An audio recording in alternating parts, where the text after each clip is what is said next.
मां छोकरी के निंड वारियूं गोरियूं ॾेई आयो आहियां ऐं ॻोठ जो हाल अहवाल बि पुछी अचां। तो समझा भरपूर नमूने हमलो करो। तव्हांखे होशियारी खपे किथे ईअं न थिए त छोकिरी तव्हांखे निंड में का निंड ॾेई वञे।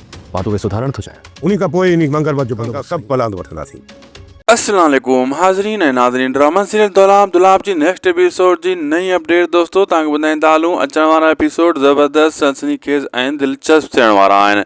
अचण वारे एपिसोडनि में तव्हां ॾिसंदो त हाणे मुराद जेको आहे उहो हमलो कोन कंदो लेकिन वेंदो मुराद खे धमकाइण ऐं उन खे चवंदो इज़त सां सम्झ मुंहिंजी ॻाल्हि ऐं हीअ असांजो मसइलो हल कर ऐं होॾां मौलूद अॻी पैगाम ॾेई छॾियो। ऐं अचण वारे एपिसोड में जेको आहे शानवाज़ ख़ान इहा ई ॻाल्हि कई त मरणो पवंदो पीरल खे या अली ख़ान खे, इन जे करे मुराद बाद में थी सघे थो हमलो करे ऐं होॾां हुन गोरियूं ॾेई छॾियूं छोकिरी गुलपरी खे ऐं होॾां ॿुधाए बि छॾी त मां गोरियूं ॾेई आयो आहियां। राज़न ककरवारा चवंदा तव्हां वञो हाणे असांजो कमु आहे।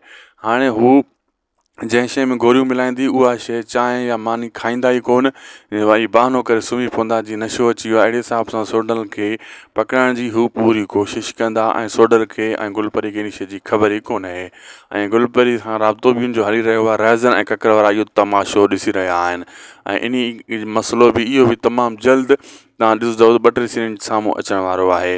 होॾां दोस्तों मुराद मंसूर ख़ान हाणे ॿाहिरि ईंदो तमामु जल्द, छो त राज़न वारा वेंदा मंसूर ख़ान खे छॾाईंदा बयानु मटींदा ऐं होॾां जेको आहे शानवाज़ ख़ान कीअं बि करे अली ख़ान खे पूरो करण जी कोशिशि में आहे ऐं हुनजे भाउ खे तॾहिं त क़ैद कयूं वेठो आहे। ऐं मुराद ऐं शानवाज़ ख़ान वारनि जो इहो मसइलो हाणे छिक छिकां हलंदो ई रहंदो।